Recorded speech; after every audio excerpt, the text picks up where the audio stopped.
Friction, ये वो word है दुनिया जिसकी वजह से दुनिया का हर इंसान अपना अपना काम कर पा रहा है।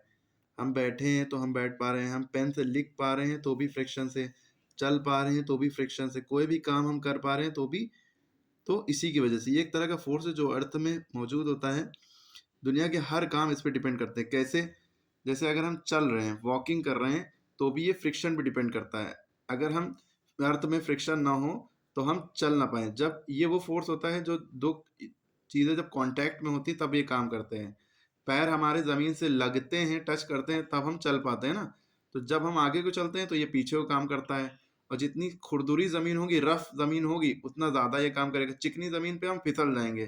तो अगर बंद शब्दों में कहें या हम ऐसे कहें शॉर्ट में, फ्रिक्शन वो चीज है जो हमें चलने में मदद करती है। या कुछ भी कह लें, जो रफनेस है वही फ्रिक्शन है, जो खुरदुरापन है वही फ्रिक्शन है। ठीक है? रेजिस्टेंस है एक तरह का। हम दौड़ते हैं इसी की वजह से। अगर फ्रिक्शन ना हो तो हम दौड़ भी ना पाए, है ना, फिसल जाए। लिखते हैं, पेन कॉपी पे चल पाता है क्योंकि कॉपी के पन्नों में फ्रिक्शन होती है। क्योंकि दो चीजें कांटेक्ट में आती है तभी फ्रिक्शन काम करता है, टच करती हैं। ठीक है? तो हम लिख भी इसकी वजह से पाते हैं। उसके बाद होल्डिंग थिंग्स, हम अगर हाथ में पेन पकड़ पा रहे हैं तो भी फ्रिक्शन की वजह से। पेन और हमारे हाथ में ये दोनों चीज़ें कंबाइंड हो जाती है तो कांटेक्ट बन जाता है। तो ये रफनेस ना होती पेन में या या हमारे एटमॉस्फेयर में या कहीं भी कह लें, तो चीज़ों के कांटेक्ट में आने पर, अगर किसी चीज़ से दूसरी चीज़ कांटेक्ट आने पर जो है रफ नहीं है या रफनेस नहीं है, तो वो बहुत तेज फिसलेगी। तो फ्रिक्शन इसमें भी मदद करता है पकड़ने में चीज़ों को। एस्ट्रॉइड जो स्पेस में पत्थर नहीं होते बड़े बड़े, अर्थ की तरफ आने लगते हैं कभी कभी, तो ये फ्रिक्शन ही होता है जो अर्थ तक पहुंचने से पहले उनको जला देता है। तो दुनिया भी समझ ली इसी वजह से बची हुई है, फ्रिक्शन फोर्स की वजह से, जो कि अल्लाह पाक ने बनाया है। और फ्रिक्शन क्या काम करता है? चीज़ों को रोकने में। व्हीकल व्हीकल मतलब गाड़ियाँ जो होती हैं, ब्रेक लगाएंगे तो रुकेंगी। साइकिल अगर ब्रेक ना भी लगाएं, अपने आप रुकती हैं, क्योंकि अर्थ में ज़मीन में फ्रिक्शन काम करता है। वो हम आगे जा रहे हैं तो वो पीछे को काम करेगा, वो रोकेगा, तो उससे भी रुकता है इंसान।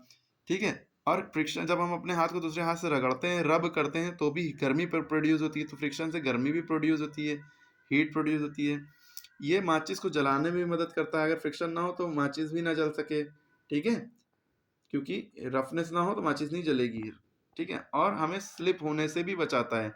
अच्छा, आपने देखा होगा जो ट्रक के टायर होते हैं, वो उस पर बड़ा डिज़ाइन बना होता है ना, मोटा मोटा।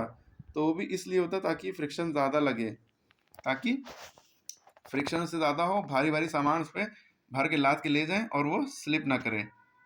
क्लियर होगी बात? फ्रिक्शन से क्या क्या फ़ायदे हैं? ठीक है? इसलिए फ्रिक्शन बहुत ज़रूरी है। ये सारे फ़ायदे फ्रिक्शन से हैं। अगर ये ना हो तो दुनिया में कोई भी काम इंसान कर ना पाए, खड़ा भी ना हो पाए, बैठ भी ना पाए, चल भी ना पाए। एक समझ लिए, एक बर्फ़ की सिल्ली रखी हो, पैर रखो, स्लिप हो जाओ। बस ऐसा होगा अगर फ्रिक्शन नहीं होगा। ठीक है?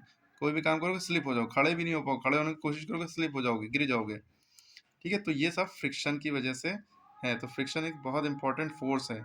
सारे ही काम, all works relies on friction, ये भी याद रखें। ठीक है? सारे काम फ्रिक्शन की वजह से हो पा रहे हैं। ठीक है? Thank you.